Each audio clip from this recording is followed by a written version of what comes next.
Selamat ya atas keberhasilan kalian yang telah menyelesaikan pendidikan pada jenjang sekolah menengah pertama atau madrasah tsanawiyah dan diterima di sekolah menengah atas atau sederajat.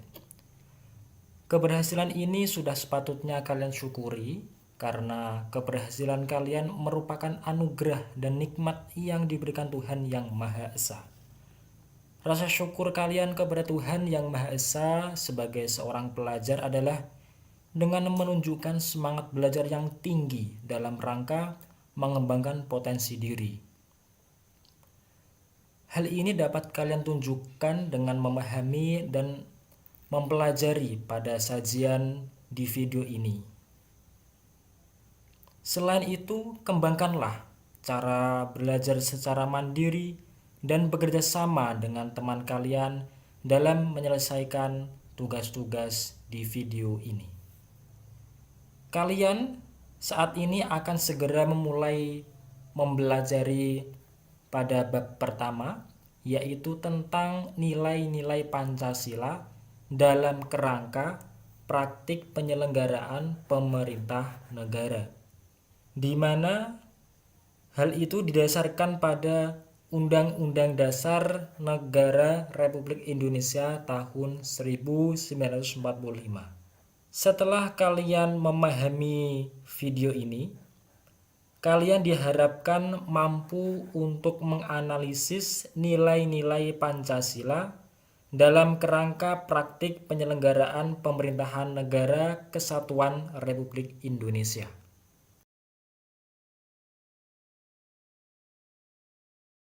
Pada bab pertama ini, ada beberapa submateri. Yang pertama adalah sistem pembagian kekuasaan negara. Yang kedua, lembaga eksekutif sebagai penyelenggara negara Republik Indonesia. Yang ketiga, sistem penyelenggaraan pemerintah Republik Indonesia. Dan yang keempat adalah nilai-nilai Pancasila dalam penyelenggaraan pemerintah.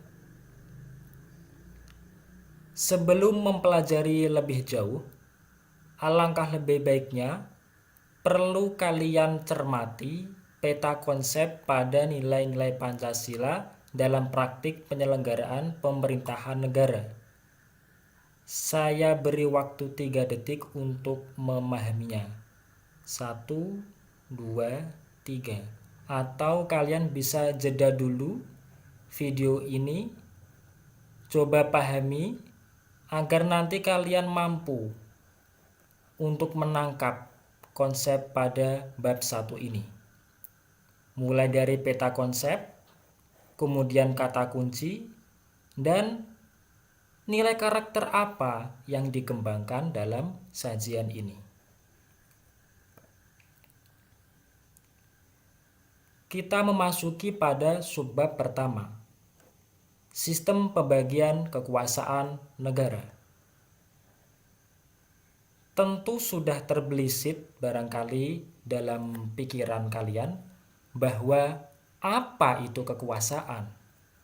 Kekuasaan adalah kemampuan seseorang untuk memengaruhi orang lain supaya melakukan tindakan yang dikehendaki atau diperintahkannya. Misalnya, guru memberikan tugas kepada siswa. Contoh lain, ketua kelas mengordinir kelasnya. Contoh lainnya, orang tua menyuruh anak untuk belanja. Dan contoh lainnya misalnya, kepala desa mempunyai kekuasaan terhadap warganya. Sistem pembagian kekuasaan negara. Perlu kita pahami terlebih dahulu apa yang dimaksud dengan pembagian kekuasaan. Menurut Muhammad Kusnardi dan Harmaili Ibrahim, pembagian kekuasaan itu memang dibagi-bagi dalam beberapa bagian, yaitu legislatif, eksekutif, dan yudikatif. Tetapi tidak dipisahkan karena dimungkinkan adanya sebuah koordinasi.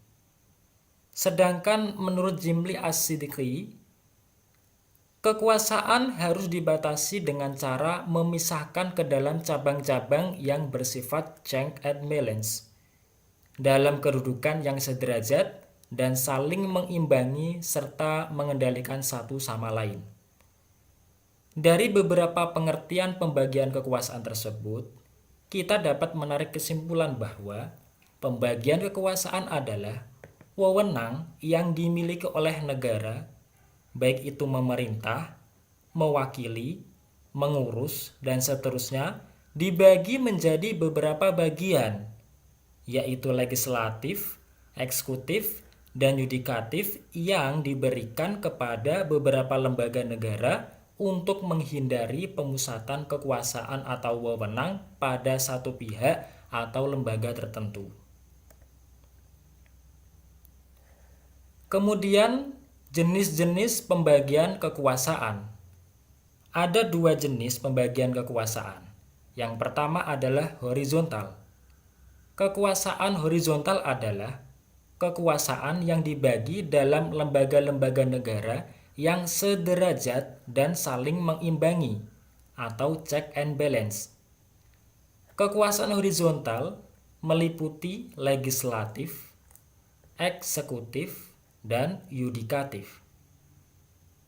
Kekuasaan yang kedua adalah secara vertikal, yaitu perwujudan kekuasaan dibagi secara vertikal ke bawah kepada lembaga-lembaga tinggi negara, dibagi lembaga pemegang kedaulatan rakyat. Itu adalah jenis-jenis pembagian kekuasaan.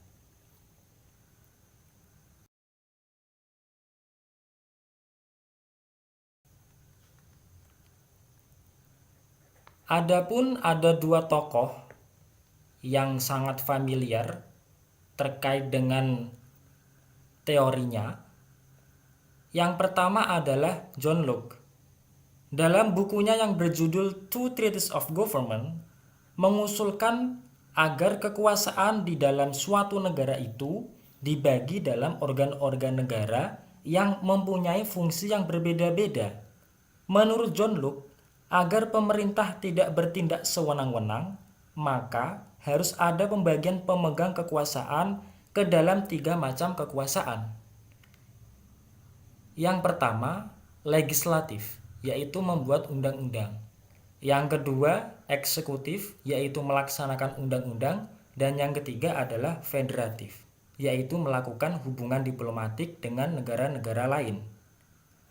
Kemudian Montesquieu, seorang pemikir berkebangsaan Prancis yang mengemukakan teorinya atau dikenal dengan trias politika. Menurut Montesquieu dalam teorinya tersebut, untuk tegaknya suatu negara demokrasi perlu diadakan pemisahan kekuasaan negara ke dalam tiga organ, yaitu pembagiannya adalah yang pertama, kekuasaan legislatif, yaitu membuat undang-undang. Yang kedua, eksekutif, yaitu melaksanakan undang-undang. Dan yang ketiga adalah yudikatif, yaitu mengadili pelanggaran atas undang-undang. Lantas, bagaimana dengan sistem pembagian kekuasaan di Indonesia? Ada dua cara, yaitu secara horizontal dan vertikal. Sistem pembagian kekuasaan di Indonesia. Pembagian kekuasaan secara horizontal di tingkat pemerintah pusat. Yang pertama adalah kekuasaan legislatif. Kekuasaan legislatif adalah kekuasaan membuat undang-undang atau rule making function, yaitu oleh DPR atau Dewan Perwakilan Rakyat. Wewenang DPR meliputi yang pertama, membentuk undang-undang. Yang kedua, mengajukan usulan pemberhentian presiden apabila presiden melakukan kesalahan. Yang ketiga, memiliki fungsi legislasi, fungsi anggaran, dan fungsi pengawasan. Serta yang keempat adalah mempunyai hak interpelasi, hak angket, hak menyatakan pendapat, dan hak imunitas. Kemudian yang kedua adalah kekuasaan eksekutif.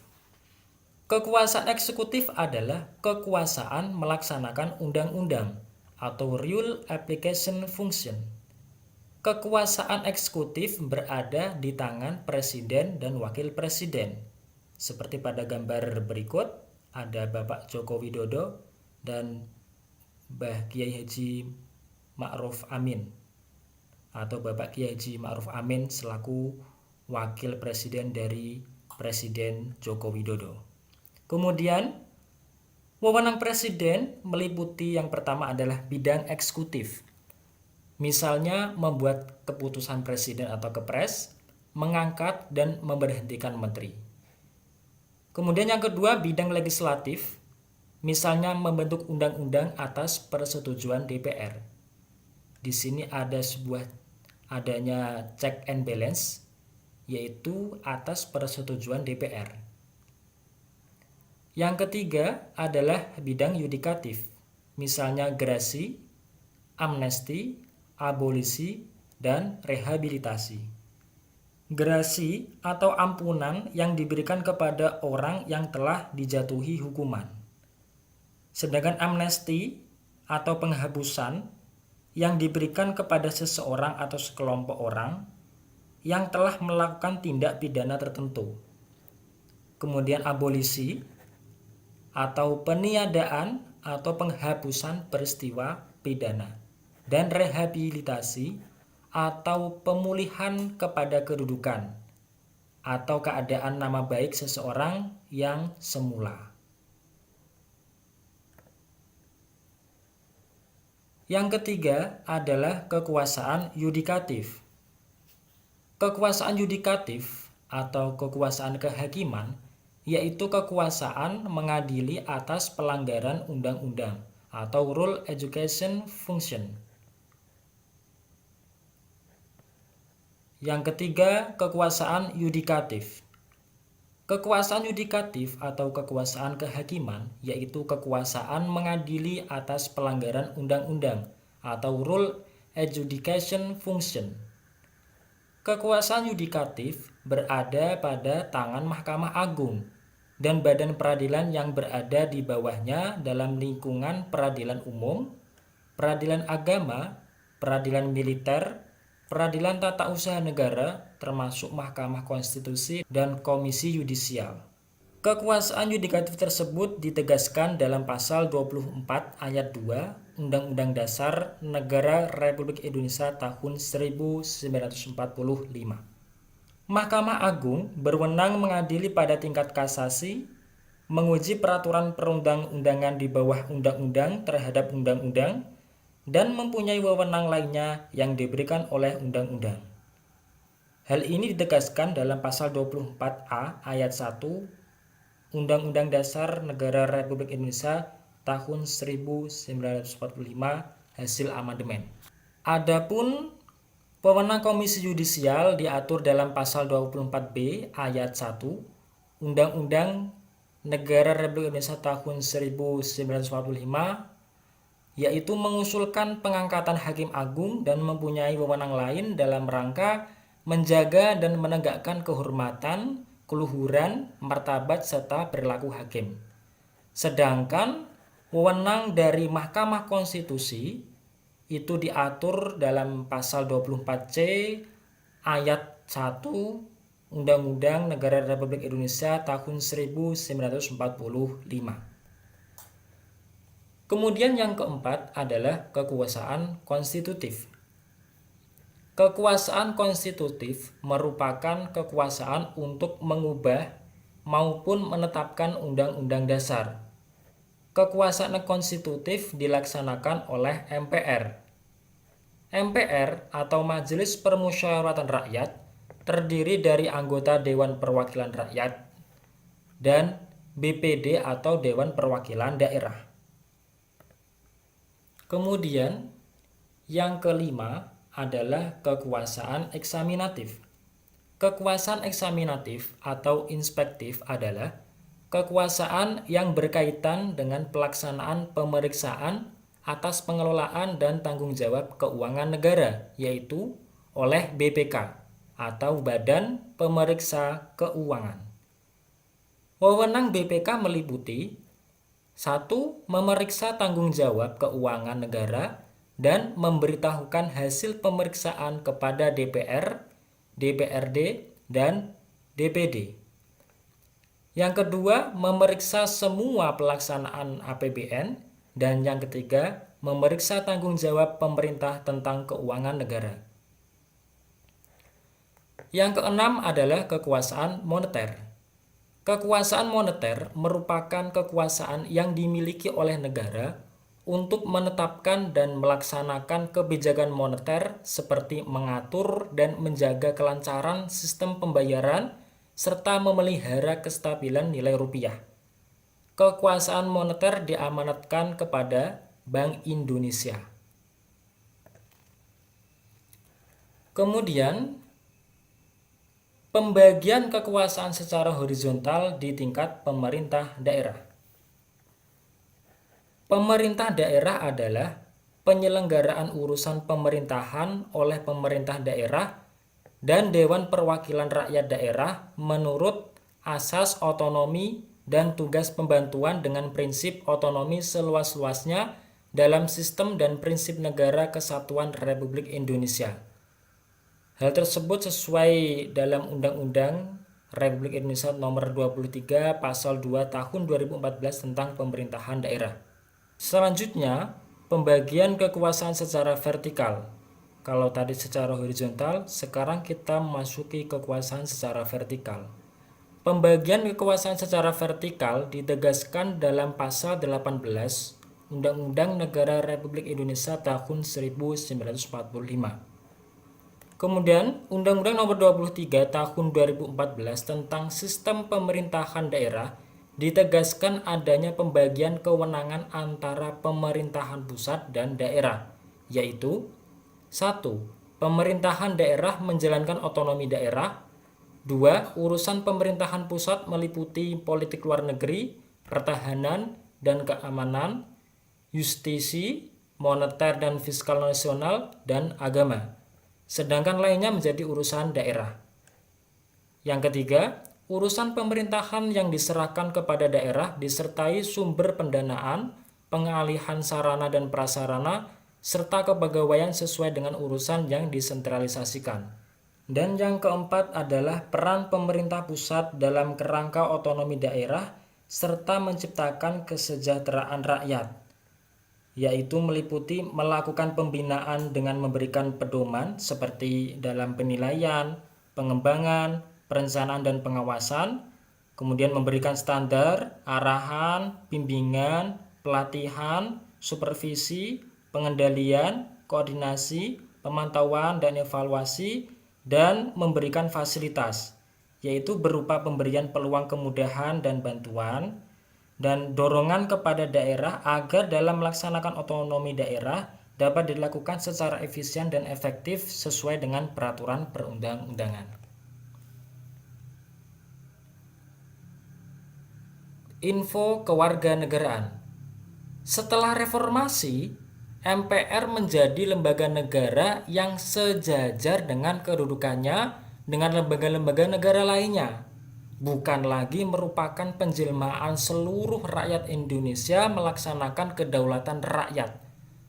Perubahan Undang-Undang Dasar Negara Republik Indonesia tahun 1945 telah mendorong penataan ulang posisi lembaga-lembaga negara, terutama mengubah kedudukan, fungsi, dan kewenangan MPR dianggap tidak selaras dengan prinsip demokrasi dan kedaulatan rakyat sehingga sistem ketatanegaraan dapat berjalan optimal. Selanjutnya adalah tugas 1 dan latihan 1. Saya kira tidak perlu saya bacakan, akan tetapi kalian bisa menjeda videonya dan bisa diperhatikan dengan baik.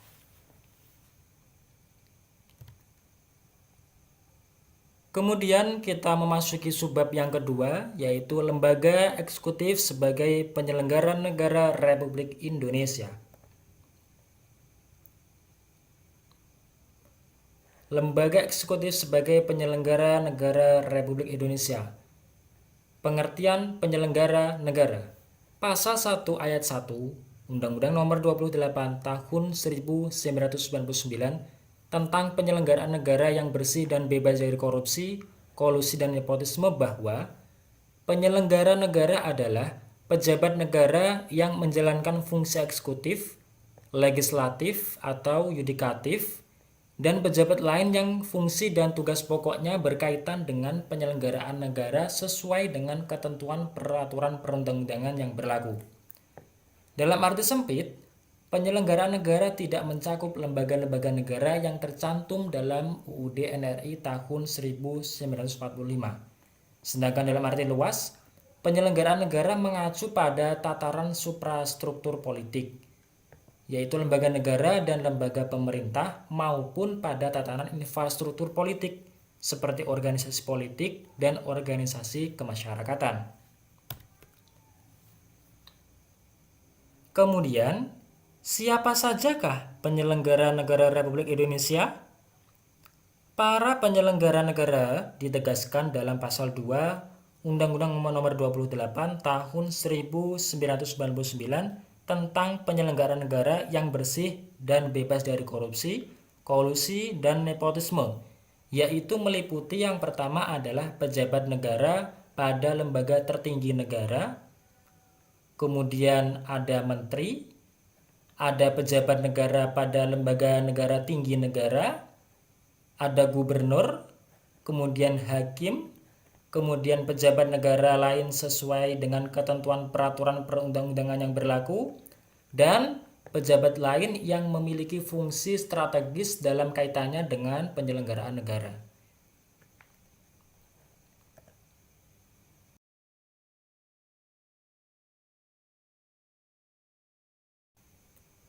Kemudian, asas-asas umum penyelenggaraan negara.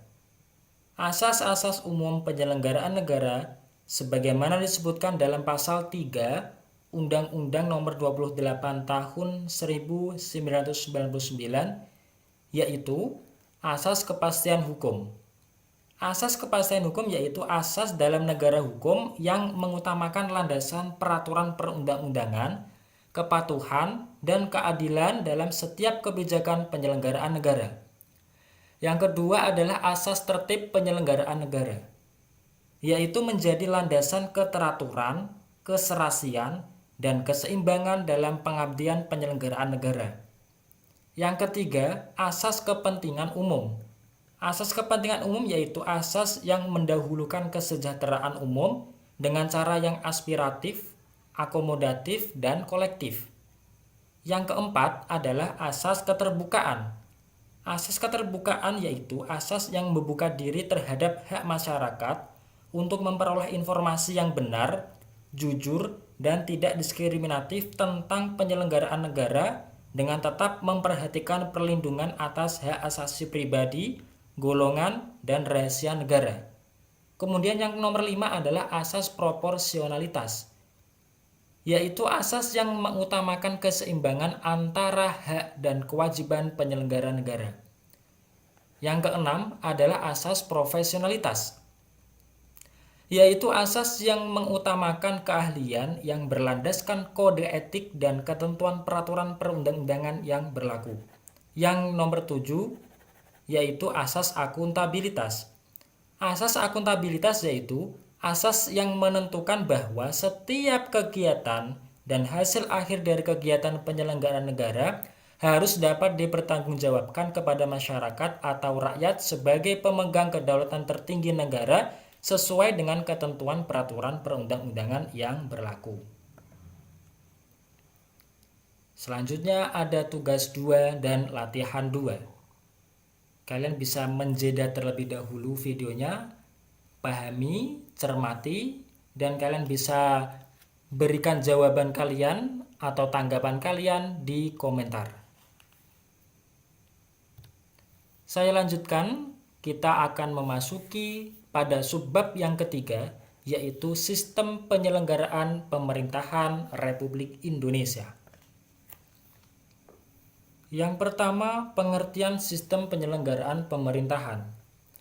Sistem adalah suatu susunan yang menjadi satu kesatuan yang saling berkaitan untuk mencapai suatu tujuan tertentu. Sistem penyelenggaraan pemerintahan negara pada hakikatnya merupakan uraian tentang bagaimana mekanisme pemerintahan negara dijalankan oleh presiden sebagai pemegang kekuasaan pemerintahan negara. Kemudian berkaitan dengan penyelenggaraan kekuasaan negara Republik Indonesia. Pertanyaannya adalah, siapakah penyelenggara atau pemegang kekuasaan pemerintahan di Indonesia? Menurut Undang-Undang Negara Republik Indonesia tahun 1945 pasal 4 menyatakan bahwa presiden merupakan penyelenggara kekuasaan pemerintahan. Undang-Undang Dasar Negara Republik Indonesia tahun 1945 pasal 4 ayat 2 bahwa dalam melakukan kewajibannya, presiden dibantu oleh satu orang wakil presiden. Kemudian Undang-Undang Dasar Negara Republik Indonesia tahun 1945 pasal 17 ayat 1, yaitu presiden dibantu oleh menteri-menteri negara. Sistem penyelenggaraan pemerintahan negara merupakan uraian tentang bagaimana mekanisme pemerintahan negara dijalankan oleh presiden sebagai pemegang kekuasaan pemerintahan negara. Lantas, bagaimana kewenangan presiden? Adapun kewenangan presiden yang pertama, memegang kekuasaan tertinggi Angkatan Darat, Angkatan Udara, dan Angkatan Laut. Yang kedua, menyatakan perang, membantu perdamaian dan perjanjian dengan negara lain dengan persetujuan DPR. Yang ketiga, dalam membuat perjanjian lainnya yang menimbulkan akibat luas dan mendasar bagi kehidupan rakyat yang terkait dengan beban keuangan negara dan atau mengharuskan perubahan atau pembentukan undang-undang harus dengan persetujuan DPR. Yang keempat, menyatakan keadaan bahaya apapun itu, misalnya di era sekarang, bahaya terkait dengan pandemi virus corona. Kemudian nomor 5, mengangkat duta dan konsul. Nomor 6, menerima penempatan duta negara lain dengan memperhatikan pertimbangan DPR. Yang ketujuh, memberi garasi dan rehabilitasi dengan memperhatikan pertimbangan Mahkamah Agung. Nomor 8, memberi abolisi dan amnesti dengan memperhatikan pertimbangan DPR. Nomor 9, memberi gelar, tanda jasa, dan lain-lain tanda kehormatan yang diatur oleh undang-undang. Nomor 10, membentuk Dewan Pertimbangan. Selanjutnya nomor 11, membahas rancangan undang-undang untuk mendapatkan persetujuan bersama DPR. Nomor 12, mengesahkan rancangan undang-undang yang telah disetujui bersama DPR untuk menjadi undang-undang. Nomor 13, dalam hal ihwal kepentingan memaksa, berhak menetapkan peraturan pemerintah sebagai pengganti undang-undang. Nomor 14, mengajukan RUU APBN untuk dibahas bersama DPR dengan mempertimbangkan DPD. Nomor 15, meresmikan anggota BPK yang telah dipilih oleh DPR atas dasar pertimbangan DPD. Nomor 16, menetapkan calon hakim agung yang diusulkan Komisi Yudisial dan telah mendapat persetujuan DPR untuk menjadi hakim agung. Nomor 17, mengangkat dan memberhentikan anggota Komisi Yudisial dengan persetujuan DPR. Nomor 18, menetapkan dan mengajukan anggota Komisi Yudisial. Itu adalah kewenangan dari presiden. Nomor 3, lembaga-lembaga pemerintah sebagai penyelenggara pemerintahan negara. Berdasarkan Undang-Undang Nomor 23 Tahun 2014 bahwa pemerintah pusat atau pemerintah adalah Presiden Republik Indonesia yang memegang kekuasaan pemerintahan negara Republik Indonesia. Kemudian lembaga-lembaga pemerintah dibagi menjadi dua, yaitu lembaga pemerintah tingkat pusat dan lembaga pemerintah tingkat daerah. Lembaga pemerintah tingkat pusat. Dalam penyelenggaraan pemerintahan, lembaga-lembaga pemerintah tingkat pusat meliputi Kementerian Negara. Kemudian nomor 2, lembaga pemerintah non-departemen atau LPND, atau lembaga pemerintah non-kementerian atau LPNK. Kemudian nomor 3, kesekretariatan yang membantu presiden. Nomor 4, Kejaksaan Agung. Nomor 5, perwakilan Republik Indonesia di luar negeri. Nomor 6, Tentara Nasional Indonesia. Nomor 7 Kepolisian Negara Republik Indonesia. Dan yang nomor 8 adalah badan atau ekstra struktural. Kemudian lembaga pemerintah tingkat daerah. Ada beberapa poin. Yang pertama adalah bahwa penyelenggara pemerintah daerah adalah pemerintah daerah dan Dewan Perwakilan Rakyat Daerah atau DPRD. Kemudian pemerintah daerah adalah gubernur, bupati atau wali kota, dan perangkat daerah. Kemudian lembaga pemerintah tingkat daerah disebut perangkat daerah. Dan kepala daerah dibantu oleh perangkat daerah. Kemudian perangkat daerah provinsi meliputi sekretariat daerah, sekretariat DPRD, dinas daerah, dan lembaga teknis daerah. Sedangkan perangkat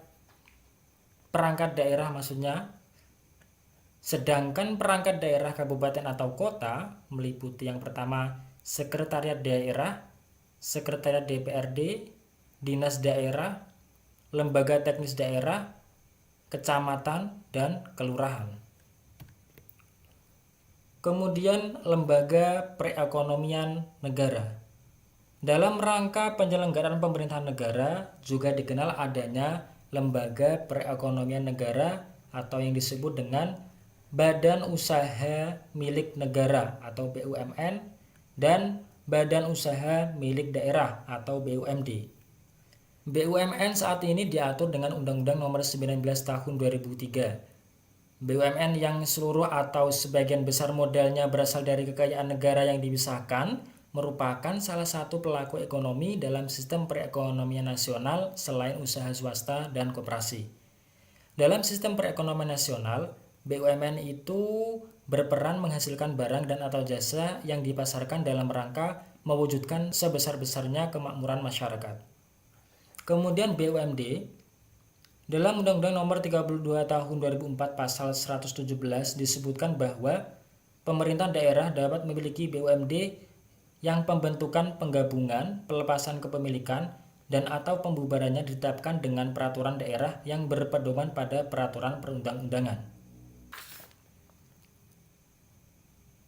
Nah, di sub 3 ini pun juga ada tugas 3 dan latihan 3. Silakan bisa dicermati terlebih dahulu, bisa dipahami, kemudian bisa untuk refleksi terhadap materi apakah sudah paham atau belum.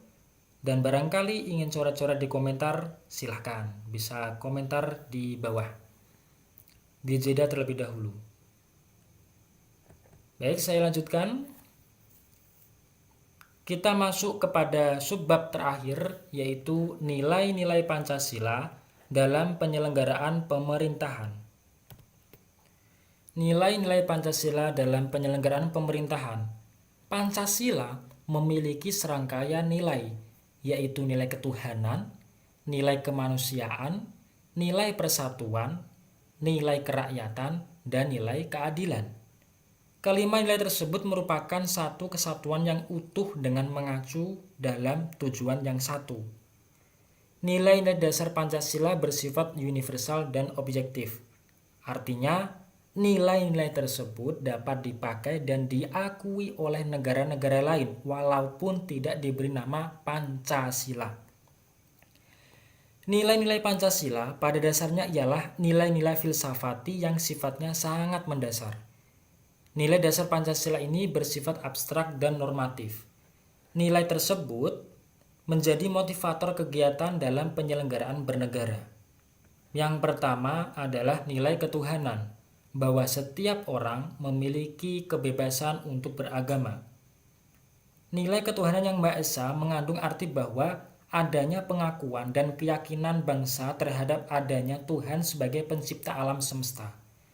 Dari pengakuan adanya Tuhan ini menunjukkan sifat-sifat religius yang dimiliki bangsa Indonesia. Kemudian, sifat religius ini diwujudkan dalam perbuatan untuk taat dalam setiap perintah Tuhan dan menjauhi segala larangannya sesuai dengan ajaran atau tuntutan agama yang dianut. Nilai ketuhanan memiliki arti bahwa adanya pengakuan akan kebebasan untuk memeluk agama, menghormati kemerdekaan beragama, dan tidak ada paksaan serta tidak diskriminatif antar umat beragama.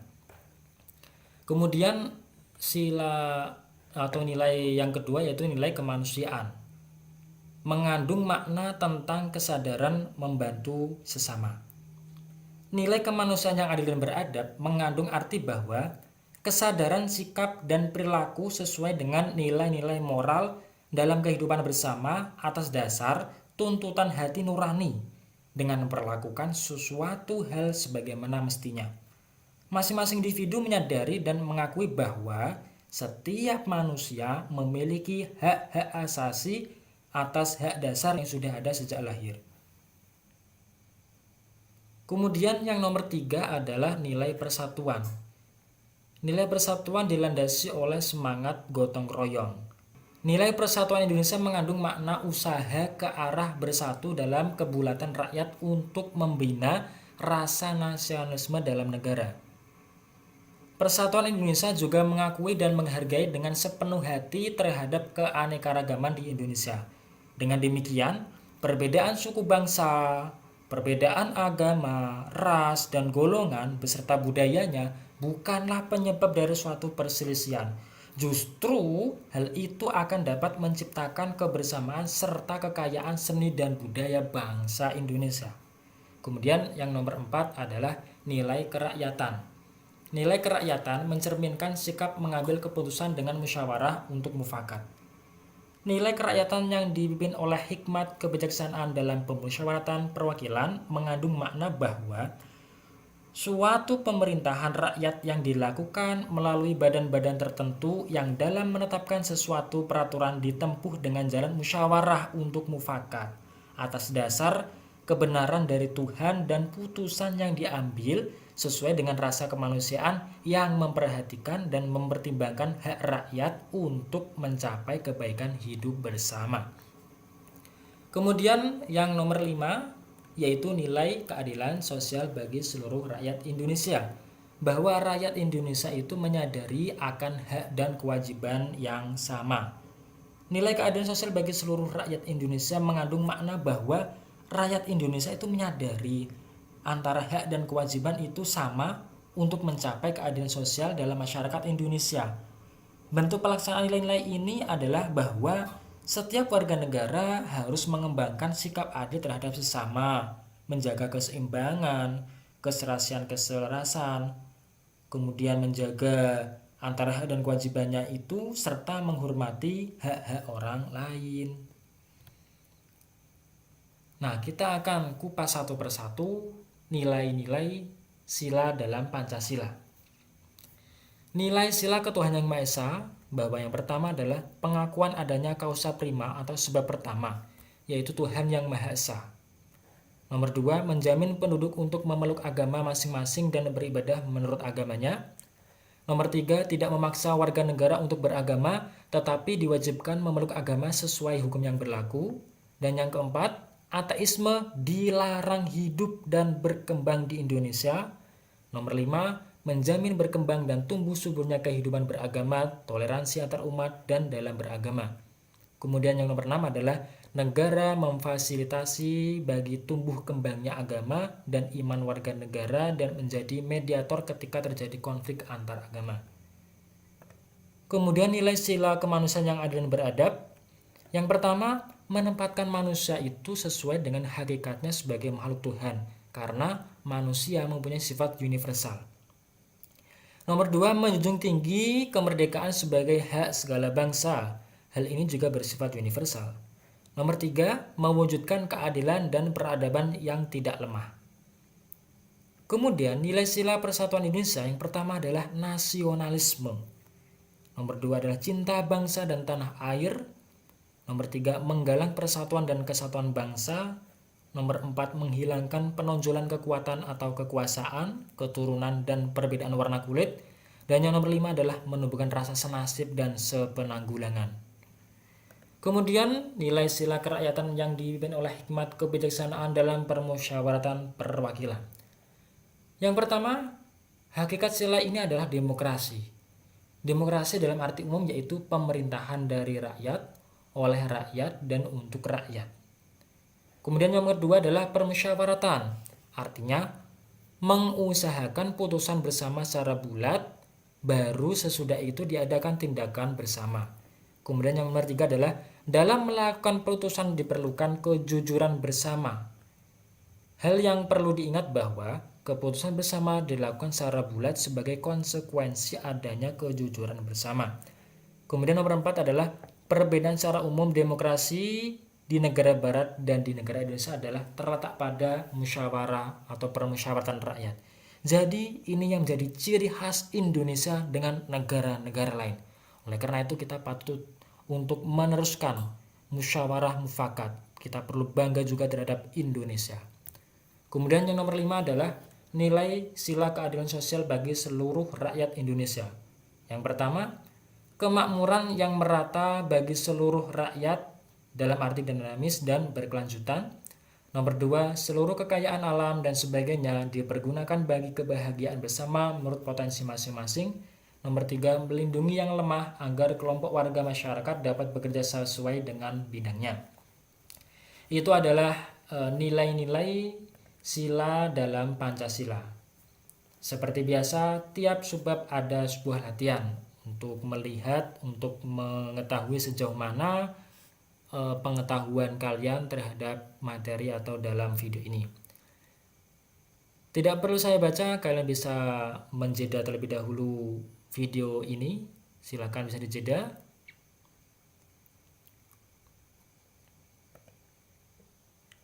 Kemudian supaya lebih memahami dan mengingat, sudah ada beberapa rangkuman atau poin-poin penting. Yang pertama, pembagian kekuasaan berbeda dengan pemisahan kekuasaan. Pembagian kekuasaan terdapat pada atau terdapat adanya sebuah sistem check and balance, sedangkan pemisahan kekuasaan tidak ada. Poin yang kedua, pembagian kekuasaan adalah wewenang yang dimiliki oleh negara, baik itu memerintah, mewakili, mengurus, dan seterusnya, dibagi menjadi beberapa bagian, yaitu legislatif, eksekutif, dan yudikatif, yang diberikan kepada beberapa lembaga negara untuk menghindari pemusatan kekuasaan atau wewenang pada satu pihak atau lembaga tertentu.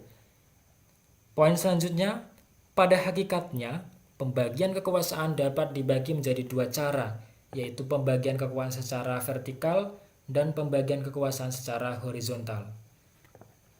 Menurut Montesquieu, pembagian kekuasaan meliputi kekuasaan legislatif, yaitu membuat undang-undang, kemudian kekuasaan eksekutif, yaitu melaksanakan undang-undang, dan yudikatif, yaitu mengadili apabila terjadi pelanggaran atas atau terhadap undang-undang.